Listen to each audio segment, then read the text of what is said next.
Mam dla ciebie propozycję współpracy. Chodzi o twoich bliskich, mieszkanie, pożywienie i pracę, czyli o życie. Chodzi o coś, co może zrobić każdy, nie dysponując wielkimi środkami. Wystarczy chęć. Chodzi zaś przede wszystkim o rozwiązanie nurtujących wielu poczciwych ludzi rozterek. Pożyteczna praca czy mistycyzm, obowiązki czy modlitwa, praktyczność czy bujanie w obłokach. Jak to pogodzić, unikając z jednej strony materializmu, a z drugiej dewocji?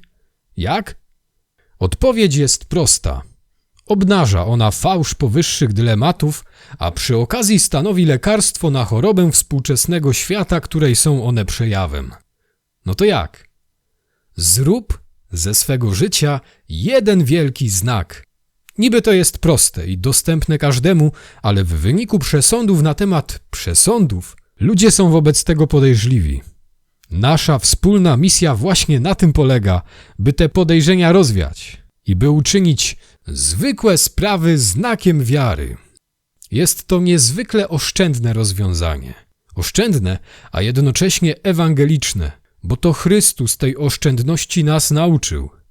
Wykorzystał wszak obrazy pracy zwykłych ludzi i jej efektów. Zasiewu, ziarna, chleba, winnicy, połowu ryb. Wpisał się w pogańskie obrazy wschodzącego słońca, krzyża, drzewa życia, ofiary. Wejdźmy na ową prostą, starą, ale zarośniętą ścieżkę. Rozwiejmy nieuzasadnioną podejrzliwość, przez którą szczere wysiłki życia wiarą przynoszą efekty odwrotne do zamierzonych. Nie wchodźmy w rolę księży. To oni mają sakramentów nam udzielać, pisma zgłębiać i kazania nam prawić. Pokażmy za to, jak to nauczanie wyrażać za pomocą codziennych obowiązków. Przygotujmy projekty wnętrz, domów, ubiorów, zaangażujmy krawców, architektów, budowlańców, rolników, piekarzy i hodowców, a także lekarzy. Niech przyłączą się do dzieła, do budowania z ich zajęć mistycznego stylu życia. Pokażmy, jak układ wiejski chat i jego relacja do całej przyrody mógł przypominać o Panu Bogu i jak to przełożyć na nowoczesne budownictwo. Napisałem mógł, ponieważ nie musiał. Tak samo jak znawca pisma może je źle rozumieć, a jeśli rozumie, to się do jego zaleceń nie stosować, tak i ów język zbudowany z czynności, rzeczy i przyrody może być rozumiany źle, albo w ogóle. Właściwie może być jednak rozumiany tylko wtedy, kiedy istnieje. I o to chodzi, żeby jego istnienie urzeczywistnić. Jeżeli zaś budujemy od wielu pokoleń mur podejrzliwości do niego, to odbieramy ludziom szansę na jednoczesne wypełnianie obowiązków i wyrażanie za ich pomocą wiary. Zróbmy na przekór światu, przywróćmy sobie i innym tę szansę.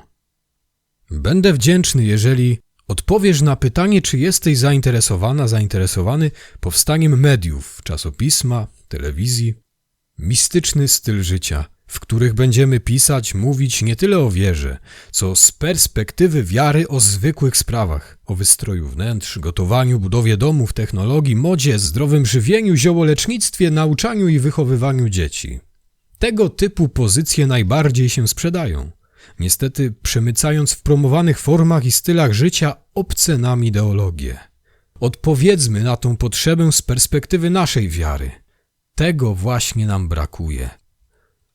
Zmierzamy do tego, by każdy katolik mógł, jeśli zechce, przyłączyć się do tego projektu. Docelowo zależy nam na zbudowaniu domku, później małego osiedla, ale nie martwego jak skansen, tylko zamieszkałego przez pracujących wokół niego ludzi, produkujących realne dobra i utrzymujących siebie wraz z ową osadą. Niech te obiekty promieniują na świat wartościami katolickimi i zachęcają do naszej wiary nie tyle słowem nadużywanym, a przez to odartym z wartości, co pogodnym czynem.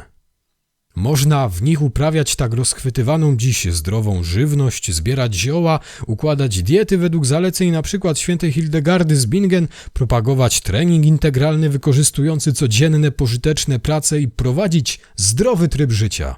Można prezentować mistyczne wnętrze, odpowiadając na potrzebę mistyki, którą współcześni zaspokajają w obcych nam i sprzecznych z chrześcijaństwem wschodnich praktykach. Nie potrzebujemy feng shui, bo mamy swoje, katolickie wnętrze, izbę na planie krzyża. Chcemy, by te obiekty były inspiracją dla ludzi, którzy zechcą sami podobne siedliska budować. Z małego ziarenka niech wyrośnie drzewo i niech rozsieje po świecie krocie ziaren, z których następne drzewa wystrzelą ku niebiosom. Każde o nieco innej specjalizacji. Niech się wzajemnie uzupełniają, tworząc wielki las, ekosystem gospodarczy i symboliczny. W takich osiedlach, w takim pierwszym zaczynie ziarenku można stworzyć ośrodek medialny, w którym pokazywać się będzie nie specjalnie skonstruowane studio z green screenami, które niczemu innemu nie służą, tylko to, co pracuje i co zarabia na siebie i daje ludziom ten codzienny chleb powszedni, ubiór. Pokazywać tą codzienną pracę i przy okazji prowadzić programy edukacyjne, informacyjne, artystyczne. Zanim jednak to się uda, chcę wydać i rozpowszechnić zaprojektowany już częściowo album, którego wersję roboczą załączam do tego listu, opowiadający o znakach Chrystusa ukrytych w całej przyrodzie i codzienności oraz książkę Katologika, lek na zarazę Zachodu, która potrzebę tego przedsięwzięcia uzasadnia, odnosząc ją do płaszczyzn filozoficznej, artystycznej, politycznej i społecznej. Chcemy też przygotować o tym cykl filmów. Do tego, by samemu spróbować, nie trzeba wielkich finansowych nakładów. Wszak każdy gdzieś mieszka, każdy się ubiera, każdy coś je i z tego wszystkiego może czynić znaki wiary. Nawet bez słów. Każdy może zrobić ten pierwszy kroczek. Trzeba tylko, by się o takiej możliwości dowiedział, by porzucił przesadną obawę współczesnego świata, że tego typu rzeczy to formalizm, magia i zabobony, że trzeba wierzyć tylko w sercu. Tego typu podejrzenia wciskane nam do głów są błędne. Konsekwentnie za nimi podążając musielibyśmy bowiem oskarżyć o magię i zabobony Jezusa.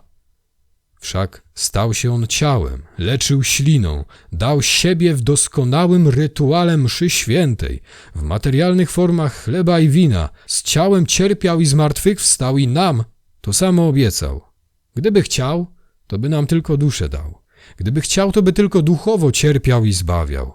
A jednak przyszedł cieleśnie, czym potwierdził niezbywalność wyrażania wiary za pomocą zewnętrznych form. Uczynił On glebą swojej Ewangelii zwykłe, przyziemne sprawy. Zasiew, ziarno, chleb, wschodzące słońce. Dlatego nie możemy wraz z rozwojem cywilizacyjnym od tych spraw, od przyrody i ziemi się odrywać.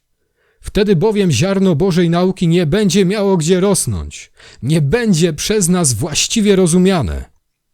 Niby oczywiste, niby każdy może zacząć, a jednak wielu ludzi tego nie rozumie. Dlatego właśnie warto docierać do nich z materiałami, słowem, obrazem i dźwiękiem, a przede wszystkim z przykładem pokazującym potrzebę i dobroć tego, do czego są przez propagandę świata uprzedzeni. W szkicu albumu zawarty jest plakat z mapą symboliczną, ze swego rodzaju projektem wnętrza, który możesz w miarę możliwości przenieść na własny pokój, salon czy inną przestrzeń życia. Owa symboliczna mapa zawiera swego rodzaju odniesienia do innych aspektów codzienności, takich jak jedzenie, ubiór, czas czy relacje z ludźmi. Szczerze mówiąc, udało mi się w tym rysuneczku streścić całą ideę. Na jego podstawie możesz sam działać, mistycznie działać. Powodzenia! Mam nadzieję, że zdecydujesz się wcielić w życie wskazówki umieszczone na mapie symbolicznej, a część swoich obowiązków i modlitw ofiarować w intencji powodzenia misji, która tym samym stanie się Twoją. Z Panem Bogiem.